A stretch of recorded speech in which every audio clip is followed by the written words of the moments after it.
Hello दोस्तों, स्वागत है आपका हमारे YouTube channel study for exam and knowledge में। आज हम लोग डिस्कस करने वाले हैं 11th केमिस्ट्री लेसन 7 में एक चैप्टर का नाम है साम्यावस्था। साम्यावस्था के बारे में हम लोग डिस्कस करेंगे कि साम्यावस्था क्या है। तो स्टार्ट करते हैं। साम्यावस्था क्या है, सबसे पहले हम देखते हैं साम्यावस्था क्या है। तो अभिकारकों की वह अवस्था जिस पर अभिकारकों एवं उत्पादकों का सांद्रण समय के साथ अपरिवर्तित रहता है, साम्यावस्था कहलाता है। कहने का मतलब कोई एक उत्पाद, एक अभिकारक है जो बी उत्पाद में बदल रहा है, फिर बी उत्पाद जो है पुनः ए उत्पाद में बदल रहा है। तो बीच की अवस्था की जो सांद्रता होगी, यानी बीच की अवस्था का जो सांद्रण होगा, वही क्या कहलाएगा, साम्यावस्था कहलाएगा। जैसे आइस से जो बन रहा है, जल बन रहा है, वाटर बन रहा है, और वाटर से इसको ठंडा करने पर पुनः किस में बदल जा रहा है, या आइस में, बर्फ में बदल जा रहा है। तो आइस से वाटर बनने और वाटर से आइस बनने के बीच की जो सांद्रता होगी, वही क्या कहलाएगी, वही कहलाएगी साम्यावस्था कहलाएगी। इसके बाद साम्यावस्था के बाद जो नेक्स्ट टॉपिक इसमें हम लोग को पढ़ना है वह है अनुत्क्रमणीय अभिक्रिया, इरिवर्सिबल रिएक्शंस। वे अभिक्रियाएं जो केवल एक दिशा में संपन्न होती हैं, उसे हम कहते हैं अनुत्क्रमणीय अभिक्रिया। जैसे हम देख रहे हैं ए और बी दो अभिकारक हैं जो आपस में क्रिया करके सी और बी दो रिएक्टेंट का क्या कर रहे हैं, निर्माण कर रहे हैं। यानी ए बी अभिकारक मिलकर के सी और बी उत्पाद का निर्माण कर रहे हैं, और ये अभिक्रिया केवल एक दिशा में हो रही हैं, तो इसी को हम कहेंगे अनुत्क्रमणीय अभिक्रियाएं।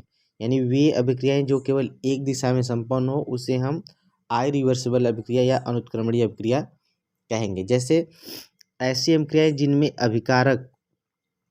अभिकारक परस्पर अभिक्रिया करके पूरी तरह से उत्पाद में क्या होते हैं, परिवर्तित हो जाते हैं, तो ऐसी अभिक्रिया को हम क्या कहते हैं, अनुत्क्रमणीय अभिक्रिया।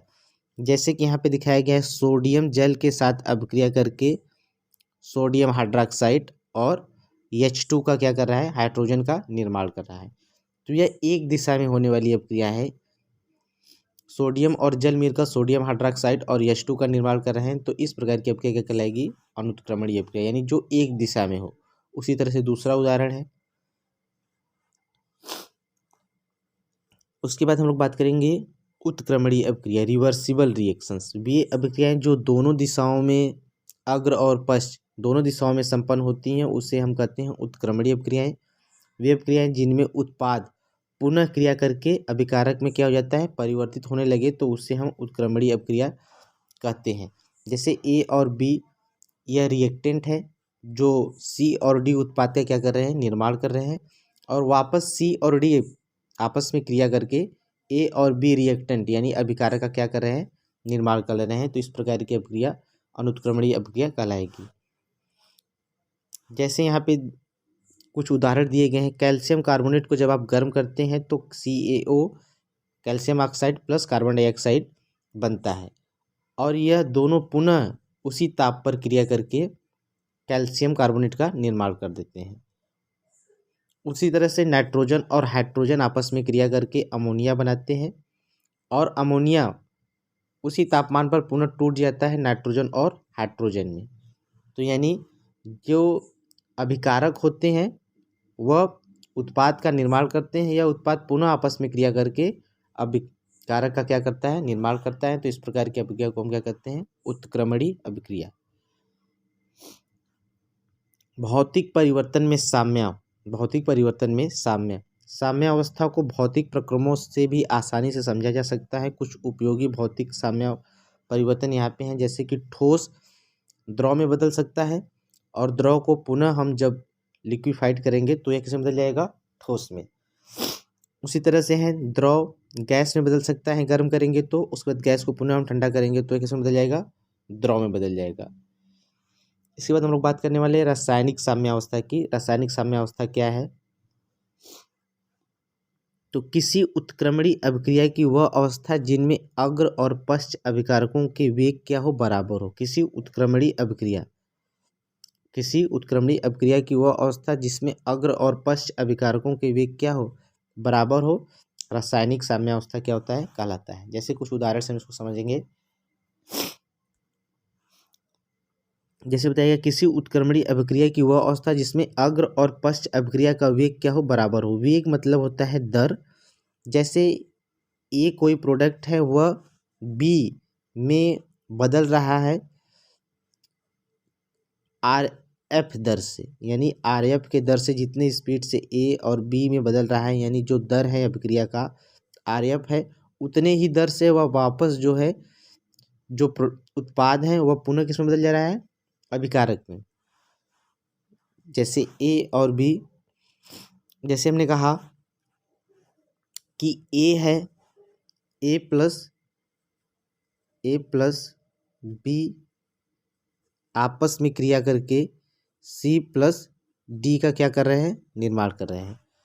यानी जो ए और बी आपस में क्रिया करके सी और डी का जो निर्माण कर रहे हैं, उनका जो दर है, ए और बी आपस में क्रिया करके सी और डी का निर्माण कर रहे हैं, तो आर एफ दर से जो दर है, ए और बी आपस में क्रिया करके सी और डी का निर्माण कर रहे हैं, तो इस दर से यह सी और डी का निर्माण कर रहे हैं। और वापस सी और डी उसी दर से, उतने ही दर से ए और बी का क्या कर रहे हैं, निर्माण कर रहे हैं। तो यहाँ बताया गया किसी उत्क्रमणीय अभिक्रिया की वह अवस्था जिसमें अग्र और पश्च अभिक्रिया का वेग क्या हो बराबर हो। यानी ए और बी जितने वेग से सी और डी का निर्माण किए और सी और डी उतने ही वेग से पुनः ए बी का निर्माण करेगा, तो इसी को हम क्या कहेंगे, रासायनिक साम्य अवस्था कहेंगे। रासायनिक साम्यावस्था दो प्रकार का होता है, एक समांगी साम्यावस्था और दूसरा विषमांगी साम्यावस्था। रासायनिक साम्यावस्था दो प्रकार का है, समांगी साम्यावस्था और विषमांगी साम्यावस्था।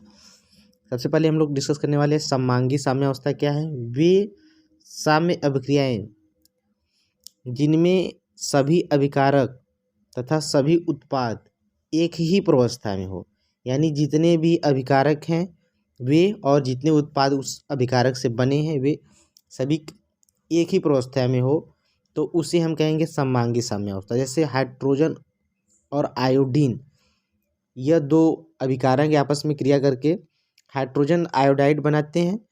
तो यहाँ पे हाइड्रोजन भी गैस अवस्था में रहेगा, यानी अभिकारक भी गैस अवस्था में रहेगा और उत्पाद भी गैस अवस्था में रहेगा। अगर दोनों सॉलिड अवस्था में है तो उत्पाद भी सॉलिड अवस्था में रहेगा। कहने का तात्पर्य है कि अभिकारक जिस अवस्था में रहेगा उसी अवस्था में क्या रहेगा, उत्पाद भी रहेगा। तो यहाँ पे हमारा हाइड्रोजन गैस अवस्था में है, आयोडीन भी गैस अवस्था में है, उत्पाद भी क्या है, गैस अवस्था में। उसी तरह से नाइट्रोजन गैस अवस्था में है, ऑक्सीजन गैस अवस्था में। ये दोनों अभिकारक आपस में क्रिया करके नाइट्रोजन ऑक्साइड का निर्माण कर रहे हैं, ये भी क्या है, किस अवस्था में है, गैस अवस्था में। तो कहा गया समांगी साम्यावस्था क्या है। वे साम्य अभिक्रियाएं जिनमें सभी अभिकारक तथा सभी उत्पाद एक ही प्रवस्था में हो, तो उसे हम कहेंगे समांगी साम्यावस्था। उसके बाद विषमांगी साम्यावस्था, वे साम्य अभिक्रियाएं जिनमें सभी अभिकारक तथा सभी उत्पाद एक ही प्रवस्था में नहीं हो, यानी अभिकारक किसी दूसरे प्रवस्था में है तो उत्पाद क्या है, किसी दूसरे प्रवस्था में। तो इस प्रकार के साम्यावस्था को हम कहते हैं विषमांगी साम्य। जैसे यहाँ पे कैल्शियम कार्बोनेट, यह सॉलिड अवस्था में है। ये किस अवस्था में है, सॉलिड अवस्था में। यह अभिकारक के रूप में है, सॉलिड अवस्था में है। और जब इसको गर्म करते हैं तो कैल्शियम ऑक्साइड बनता है और कार्बन डाइऑक्साइड, और ये दोनों क्या है, किस अवस्था में है, गैस अवस्था में।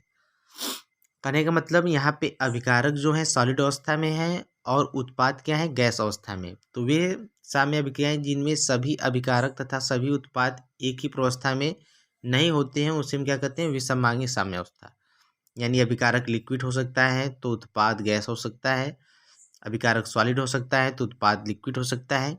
तो इस तरह का बदलाव होगा। जैसे फेरस सॉलिड अवस्था में है, जल गैसीय अवस्था में है, और जो फेरस ऑक्साइड बन रहा है यह सॉलिड अवस्था में है, और जो हाइड्रोजन गैस यहाँ बन रहा है वह गैस अवस्था में है।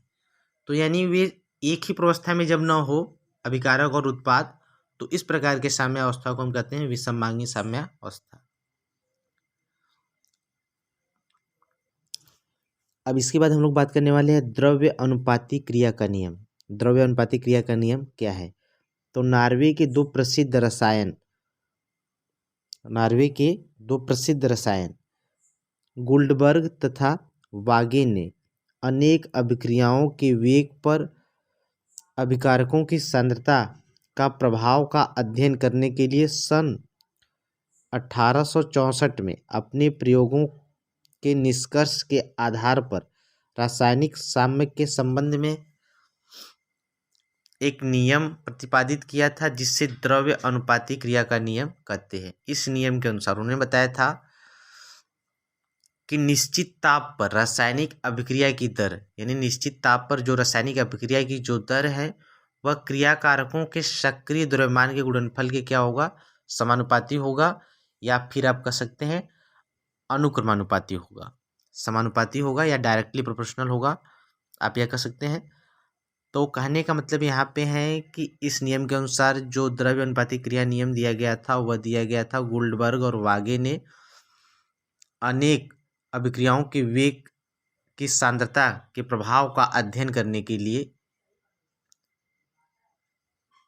अनेक प्रयोग के निष्कर्ष के आधार पर रासायनिक साम्य के संबंध में एक नियम का प्रतिपादन किया था, जिसे द्रव्य अनुपाती क्रिया का नियम कहते हैं। इस नियम में उन्होंने क्या बताया? इस नियम में बताया कि निश्चित ताप पर अगर ताप निश्चित कर दिया जाए तो रासायनिक अभिक्रिया की जो दर होगी वह जो दर होगी वह क्रियाकारकों के सक्रिय अभिकारकों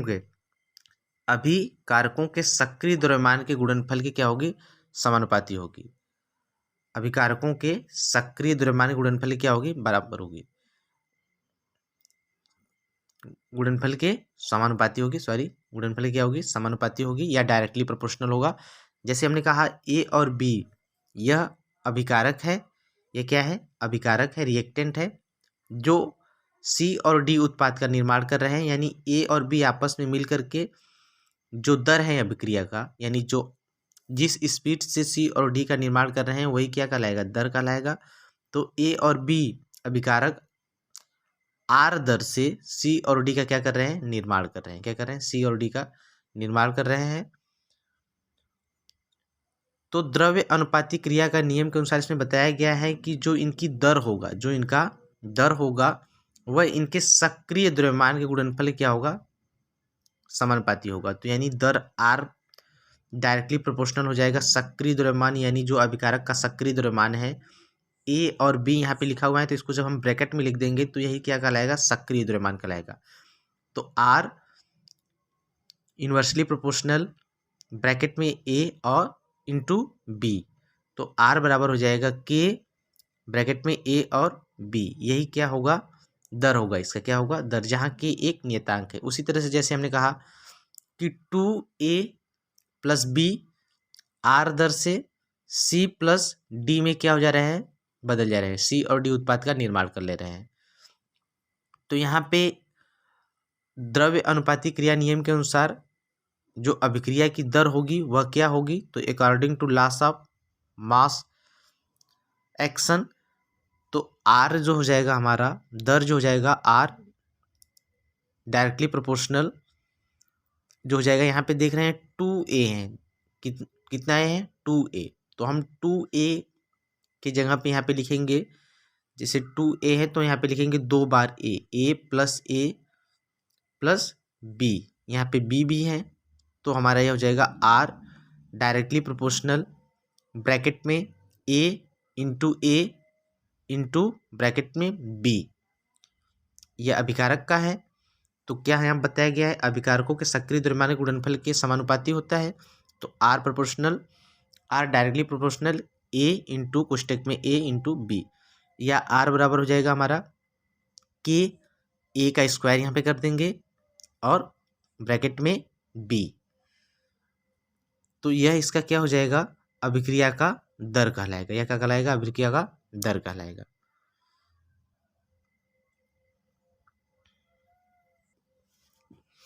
इसके बाद हम लोग बात करने वाले हैं रासायनिक साम्यावस्था का नियम, यानी रासायनिक साम्यावस्था का नियम क्या है। तो जैसे हमने इससे पहले डिस्कस किया है कि द्रव्य अनुपाती क्रिया क्या है, द्रव्य अनुपाती क्रिया का नियम क्या दिया गया है, गुल्डबर्ग और वागे के द्वारा जो उन्होंने नियम दिया था इससे पहले हम लोग उसको डिस्कस कर रहे हैं। तो द्रव्य अनुपाती क्रिया के नियम जो होता है केवल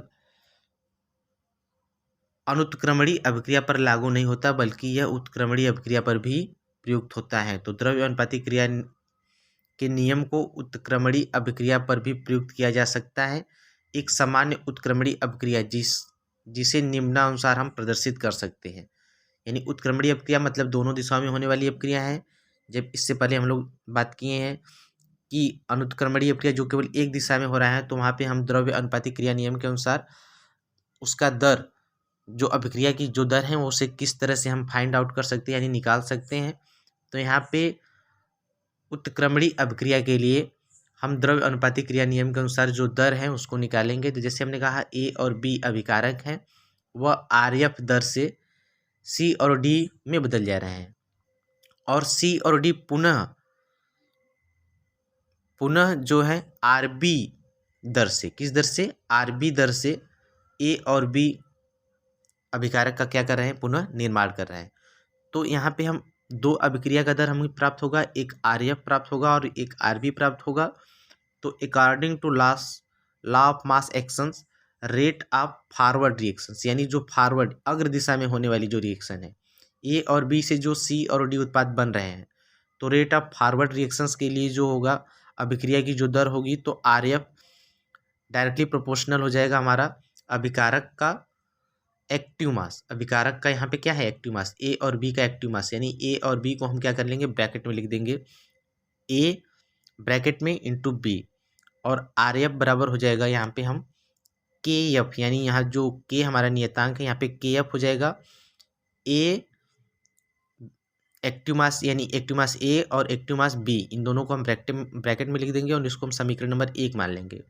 और रेट ऑफ बैकवर्ड रिएक्शंस के लिए यानी आरबी बराबर जो हो जाएगा हमारा, आरबी बराबर जो होगा, तो आरबी में यह क्या हो जाएगा, अब सी और डी यह अभिकारक हो जाएगा और इसको क्या बना रहा है, ए और बी प्रोडक्ट बन रहा है। तो यहाँ पे सी और डी जो पुनः क्रिया करके क्या बना रहे हैं, ए और बी। तो यहाँ पे हमारा आरबी बराबर हो जाएगा अभिकारक का जो द्रव्यमान है, यहाँ पे क्या लिया जाएगा, यहाँ पे लिया जाएगा अभिकारक का सक्रिय द्रव्यमान के गुणनफल क्या होता है, समानुपाती होता है, जैसा हम लोग इससे पहले डिस्कस कर चुके हैं। तो रेट ऑफ बैकवर्ड रिएक्शंस के लिए आरबी बराबर, आरबी डायरेक्टली प्रोपोर्शनल हो जाएगा एक्टिव मास, यानी इसका जो सक्रिय द्रव्यमान होगा, कोई ब्रैकेट में सी इंटू ब्रैकेट में डी। तो आरबी बराबर जो हो जाएगा हमारा के बी सी ब्रैकेट में इंटू ब्रैकेट में डी। इसके बाद इक्विलिब्रियम यानी साम्य अवस्था में जब ये आएंगे तो आर एफ बराबर हो जाएगा हमारा आर बी। आर एफ बराबर क्या हो जाएगा, आर बी। तो समीकरण 1 और 2 से, समीकरण 1 और 2 से हम क्या लिख सकते हैं, आर एफ बराबर आर बी। तो एक तरफ आर एफ का मान लिख देंगे हम लोग, यह वाला समीकरण नंबर 1 का मान रख देंगे के, यह जो समीकरण नंबर 1 का मान रख देंगे, और एक तरफ समीकरण नंबर 2 का मान रख देंगे। तो के एफ बटे के बी हम यह भी लिख सकते हैं, के एफ बटे के बी, यानी सी एक्टिव मास सी एक्टिव मास डी, यानी ब्रैकेट में सी इंटू ब्रैकेट में डी बट्टे ब्रैकेट में ए बट्टे ब्रैकेट में बी, यह हमें एक समीकरण प्राप्त हो जाएगा। तो के एफ बटे के बी बराबर के साम्यावस्था स्थिरांक क्या कहलाएगा, अगर हम सी ब्रैकेट में सी इंटू ब्रैकेट में डी बट्टे ब्रैकेट में ए और ब्रैकेट में बी बराबर के को माने, तो हम इस समीकरण को इस प्रकार क्या कर सकते हैं, यानी के एफ बटे के बी को हम के माने, तो इसको इस तरह से हम क्या कर सकते हैं, लिख सकते हैं। तो इस पर कुछ हम उदाहरण डिस्कस करेंगे। जैसे यहाँ बताया गया है, एक समीकरण है 2a प्लस 5b और जो प्रोडक्ट बन रहा है हमारा 3c plus 4d, 3c plus 4d। तो यहाँ पे हमारा k क्या निकल कर आएगा, k बराबर हम क्या लिख सकते हैं। तो यहाँ पे हमने कहा k बराबर जो होगा, यहाँ पे जो हमने लिखा है k बराबर यानी c प्लस डी बट्टे की क्या हो जाएगा हमारा a प्लस ब्रैकेट में a इंटू ब्रैकेट में b। तो यहाँ पे हमारा हो जाएगा 3c है प्लस 4d है, तो यहाँ पे c एक्टिव मास c का क्यूब कर देंगे और एक्टिव मास d कि जितना यहाँ पे लगा हुआ है 4 इसके साथ है तो 4 ऊपर लिख देंगे, बटे यहाँ पे एक्टिव मास ए के साथ 2 है तो 2 स्क्वायर कर देंगे, और एक्टिव मास बी के साथ 5 लगाए तो 5 का क्या कर लेंगे, स्क्वायर कर लेंगे। तो यहाँ पे जो हमारा निकल कर आएगा रासायनिक साम्य अवस्था जो निकल कर आएगा यही निकल कर आएगा, यानी के बराबर ये निकल कर आ जाएगा। उसी तरह से जैसे लिखा गया है SO2 प्लस 1/2 हाफ O2, यहाँ पे उत्क्रमणीय क्रिया है, इस दिशा में भी होगी यह क्रिया, यानी SO3 बन रहा है। तो यहाँ पे के बराबर हमारा क्या हो जाएगा, के बराबर हो जाएगा SO3 हम यहाँ पे लिख देंगे। SO3 के साथ में कुछ नहीं है तो स्क्वायर कुछ नहीं करेंगे, उसके बाद SO2 और उसके बाद O2 के साथ 1/2 लिखा हुआ है तो यहाँ पे इसका क्या कर लेंगे हम लोग, स्क्वायर कर लेंगे, और ये हमको जो होगा रासायनिक साम्य अवस्था यहाँ पे प्राप्त हो जाएगा। तो आशा करते हैं कि आपको वीडियो पसंद आएगा। वीडियो पसंद आए तो वीडियो को लाइक करें। Thanks for watching.